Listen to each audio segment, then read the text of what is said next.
बातमीपत्राला आता सुरुवात करूया। जेनझींच्या आंदोलनावरून वादविवाद सुरूच आहेत। पेपरफुटी विरोधात जेनझीनं केलेल्या आंदोलनावर बाबा रामदेव यांनी टीका केली आहे। जेनझींच्या आंदोलनामुळे देश बदनाम झाल्याचा आरोप बाबा रामदेव यांनी केलाय आणि त्यावर संजय राऊतांनी जोरदार पलटवार केलाय। महिलांचे कपडे घालून कोण पळाले तेव्हा भारताची बदनामी झाली नव्हती का, असा जिव्हारी लागणारा प्रश्न राऊतांनी विचारला।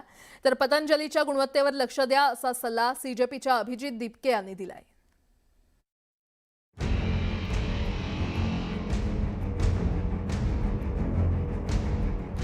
योगगुरू असलेले बाबा रामदेव चांगलेच जेनझीवर संतापले। तसं पाहिलं तर नियमित योगांमुळे राग नियंत्रणात येतो, मात्र सतत योगा करणारे योगगुरू बाबा रामदेव यांचा जेनझीवरचा राग बाहेर आलाच।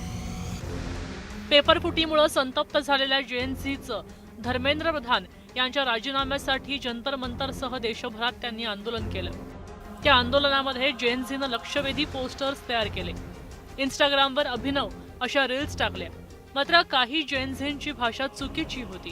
त्याच भाषेवर बाबा रामदेव यांनी आक्षेप घेतला। शिवीगाळ ही आपली संस्कृती नाही, त्यांनी जेनझींना हे सुनावलं।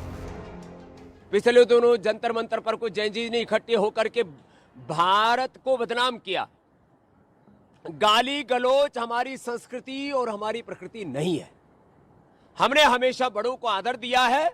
माता पिता गुरु और बड़ों के बताए पथ पर हम आगे बढ़े हैं। महाजनों येन गता सपंथा महाभारत में कहा और श्रीमद् भगवद गीता में कहा, यद्यदाचरति श्रेष्ठ तत्तदैवतरो जना सत प्रमाणम कुरुते लोकस्तदनु वर्तते।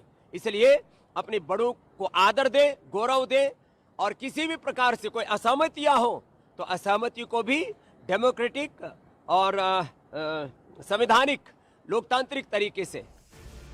बाबा रामदेव यांनी जेनझीवर सात्विक संताप व्यक्त केल्यावर ठाकरेंच्या सेनेचे संजय राऊत मैदानात उतरले। त्याचं कारणही तसंच होतं। उद्धव ठाकरे, संजय राऊत यांनी दिल्लीत जाऊन जेनझीच्या आंदोलनाला पाठिंबा दिला होता। शिवाजी पार्कवरच्या आंदोलकांसोबत असल्याचं उद्धव ठाकरे, राज ठाकरे यांनी सांगितलं होतं। धर्मेंद्र प्रधान यांच्या राजीनाम्यानंतर दादरमध्ये तिरंगा मार्चच्या माध्यमातून ठाकरेंची शिवसेना आणि मनसेचं जेनझींसोबत जल्लोष केला होता। त्यामुळे जेनझी सोबत असलेल्या ठाकरेंच्या शिवसेनेचे खासदार संजय राऊत यांनी बाबा रामदेव यांचा चांगलाच समाचार घेतला। 15 वर्षांपूर्वी बाबा रामदेव यांनी दिल्लीमध्ये काळ्या धनाविरुद्ध 4 जून 2011ला रामलीला मैदानावर आंदोलन सुरू केलं होतं। मात्र पोलिसांच्या कारवाईमुळे बाबा रामदेव 5 जून 2011च्या मध्यरात्री महिलांचे कपडे घालून पळाले होते। त्या सगळ्या घटनाक्रमाची आठवण संजय राऊतांनी त्यांच्या खास शैलीत कथन केली। आप जो अनशन पर बैठे थे और महिलाओं के ड्रेस में भाग गए, वो किसका अपमान था? आप क्यों बैठे थे? आप भी आंदोलन में बैठे थे ना, क्यों बैठे थे आप मुझे बताइए। आंदोलन तो आपने किया, तब भारत का अपमान नहीं हो गया। जब कांग्रेस की सरकार आ जाएगी यहाँ, कभी हमारी सरकार आ गई तो सबसे पहले राहुल गांधी को सम्मान देने वाले ये रामदेव बाबा हो। ये व्यापारी है, ये सब ये बिजनेसमैन है। संजय राऊतांनी तोफ टाकल्यानंतर सीजेपीचे अभिजित दिपके यांनी सुद्धा बाबा रामदेव यांच्यावर निशाणा साधला। संविधानाच्या मार्गाने विरोध करणं, डॉक्टर बाबासाहेब आंबेडकरांचा फोटो हातात घेणं म्हणजे संस्कृती बदनाम करणं आहे का, असा थेट प्रश्न दिपकेंनी विचारला। स्वातंत्र्यासाठी लढणं, संविधानाच्या रस्त्यावर चालून विरोध प्रदर्शन करणं, डॉक्टर बाबासाहेब आंबेडकरांचा फोटो घेऊन चालणं, महात्मा गांधीचा फोटो घेऊन चालणं, जे भीमचे नारे लावणं संस्कृती बदनाम करणे। तर रामदेव बाबांना सांगा, आम्ही करतोय संस्कृती बदनाम।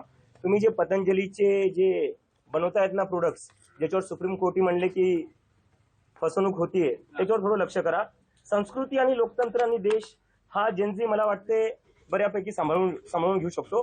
तुम्ही जे पतंजलीचे फॉल्टी प्रोडक्ट्स आहे त्याच्यावर थोडं लक्ष ठेवा, नाही तर पतंजली बंद पडून जायचं।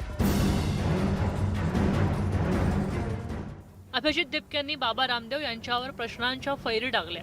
मात्र देशाचा कारभार रस्त्यावर आंदोलनातून नव्हे तर संसद आणि संविधानाच्या चौकटीत चालतो, हा महत्त्वाचा मुद्दा बाबा रामदेव यांनी मांडला।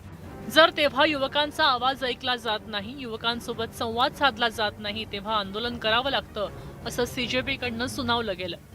एकंदरीतच बाबा रामदेव यांच्या राजयोगानंतर संजय राऊतांनी तिखट शब्दात हल्ला केला, त्यामुळे हा वाद लवकरच शमणार नाही हे स्पष्ट होतंय। संतोष गोरे, न्यूज 18 मराठी, मुंबई।